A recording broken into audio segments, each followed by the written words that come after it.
Good morning, second grade.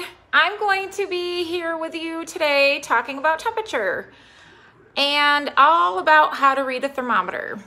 I just wanted you to be able to know who the voice was behind the lesson. So let me flip you around and get this going. So we are going to be focusing on temperature this week in math. That's 2.11 in the Virginia SOLs. The student will read temperature to the nearest 10 degrees. The question over here in the corner with the question mark, those are two questions that I want you to be thinking about during this week while you're practicing working with temperature. Why is knowing the temperature important, and what can we use the temperature for in your day-to-day life? And again, this is 2.11. The students will read temperature to the nearest 10 degrees. So even though we know that temperature can be read in between the 10s, like 11, 12, 13, 14, second grade only focuses on to the nearest 10 degrees. So if you can count by 10s, 10, 20, 30, 40, 50, 60, 70, 80, 90, 100, then you are going to be successful with reading a thermometer. Today, I will have instruction on reading thermometers and the parts of a thermometer so that I can read temperature to the nearest 10 degrees in Fahrenheit. You will see some thermometers that have both Fahrenheit and degrees Celsius on it. We are only going to focus on Fahrenheit to the nearest 10 degrees. I will know I have it when I can practice reading a thermometer and answer 8 out of the 10 questions or 10 readings with success. Now, parents, this is where creativity comes in. There will be several opportunities online for your children to practice reading a thermometer or interact with a thermometer. However, if you have thermometers around your house, whether they're your outdoors, your cooking thermometers, or just one that tells the temperature of your body, you can have your student practice reading that throughout the week as well. And if they can get 8 out of 10 readings correct, then you can assume that they know how to read a thermometer. So before we move on what a thermometer looks like, I wanted to go through some words that you will be hearing or that you will need to know. What is temperature? Temperature, right here, temperature is how hot or cold an object is. Or how hot or cold it's outside, how hot or cold your chicken is, how hot or cold your body is. That's your temperature. A thermometer is a tool that we use to tell us how hot or cold an object is. So in order to know how hot or cold an object is, we use a thermometer to tell us how hot or cold that is. Again, we're going to be focusing on right here, this symbol you're going to see again in a few minutes is your degree symbol. And this is Fahrenheit. A lot of thermometers will have both degrees Fahrenheit and degrees Celsius on them, but we are, again, only going to focus on degrees Fahrenheit. When writing the temperature, make sure to use these symbols after your number. And here's your example. It's 70 degrees Fahrenheit outside. If I take off that degrees Fahrenheit, I only have a 70. And if I only write a 70 down, then it becomes, well, what does that 70 mean? That could be 70 gummy bears or 70 oranges or 70 yellow Legos. No, we want to make sure that whoever we're giving our answer to knows that it's 70 degrees Fahrenheit. Here's your challenge. Look at the forecast for today and see, do they have whatever the temperature is for today, degrees Fahrenheit, or do they just leave it like with just a number? I'm going to assume that it says degrees Fahrenheit after it. So again, we have temperature how hot or cold an object is. Thermometer tells us how hot or cold an object is. It's the tool. I didn't put that up in here in the definition, but a thermometer is a tool that we use to measure how hot or cold it is. The next one, I just made a little slide of the different thermometers. Hopefully you all have some of these varieties around your house. I didn't put the cooking thermometer on there, although you could show them what a cooking thermometer looks like if you have one in your house. So here's the standard thermometer that we're going to use. In a few seconds, I'm gonna go over what this all means right here.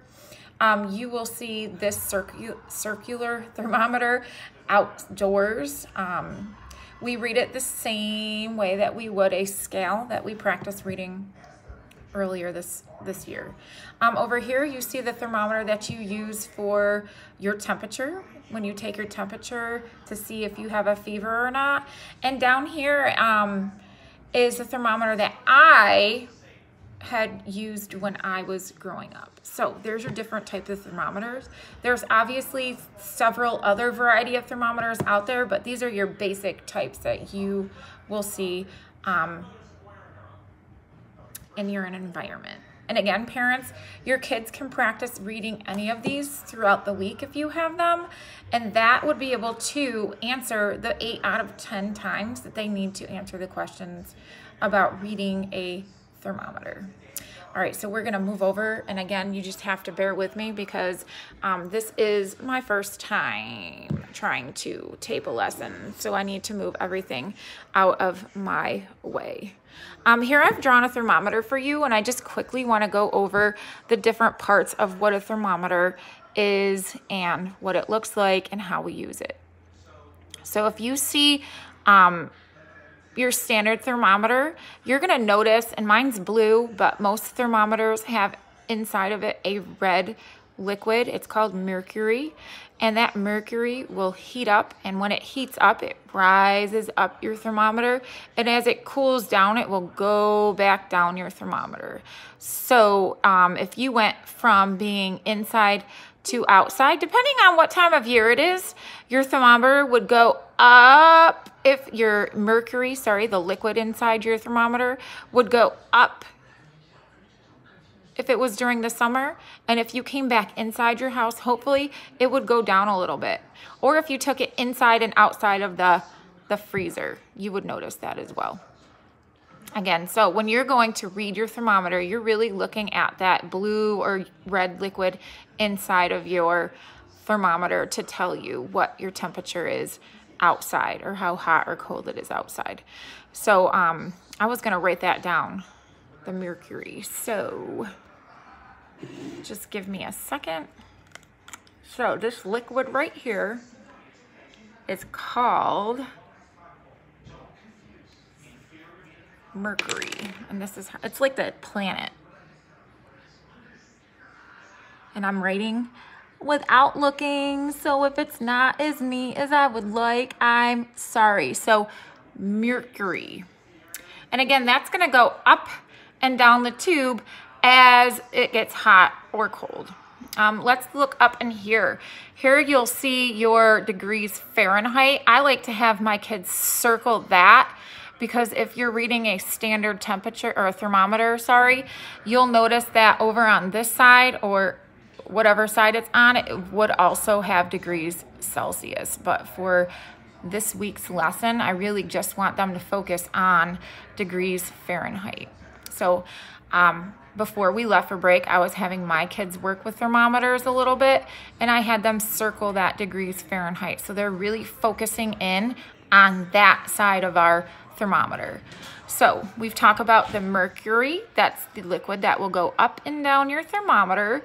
We've talked about the degrees Fahrenheit and to really focus on that side of our thermometer. And then I want to talk about our numbers on the side. Now this is going to tell us how cold or how hot it is wherever we're at, or how hot an object is, or how cold an object is, whatever you're taking the temperature of.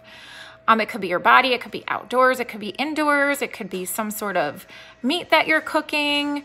But these numbers right here are really going to tell us how hot or cold something is. And if you notice, they're counting by, let's count together, 10, 20, 30, 40, 50, 60, 70, and I even tied some counting in because I wanted you to finish this off. If that's how we're counting is by tens, what would come after 70? 80. There would be 80 and 90. Well, these aren't working very good. And 100. So that's neat. So we have 10, 20, 30, 40, 50, 60, 70, 80, 90, and 100. And those are the numbers that we're going to be focusing in on. If you look at a standard thermometer, you'll see that there's little lines like a clock in between each of these groups of 10. However, we're going to focus more on just where it is closest to the nearest 10. So I think I've covered all of the parts of the thermometer. We have the mercury, that's our liquid that goes up and down depending on how cold it is. We have our degrees Fahrenheit that we want to look at. And on the side over here, we have our numbers or our temperature. That's how hot or cold it's going to be outside. And I really don't like the fact that this isn't working very well. I had it perfect earlier. So let's make that look a little bit better. Now I just want to draw a line up and we can see how exactly we would read this. So if I went outside and the temperature was 57. or the mercury had gone up to, this isn't very pretty, is it? I'm going to have to figure out something else for this. But if my line or my mercury went right up to this line, and again, that's how you're going to read it. Wherever it stops in your thermometer, the blue or red liquid, you're going to look over, kind of draw a line, and you're going to look over to where it falls, and that's where it's falling right there. So this thermometer tells us that it's what? 80 degrees. There's your degree sign and Fahrenheit. And that's exactly how you would write it on your paper. Well, that's all I have for you on your temperature and your thermometers. Have fun practicing. And again, parents, if you have any thermometers laying around your house, don't be afraid to have your parent or your kids practice using them. You'll find down on the page that has the assignments on my website or on Miss Price's website or on Miss Lyle's website. If you look under Have Fun, there's a link there to a video that will teach you how to make a thermometer at your house. And that might be something fun to do as well. I will be back again next week talking about money. So enjoy.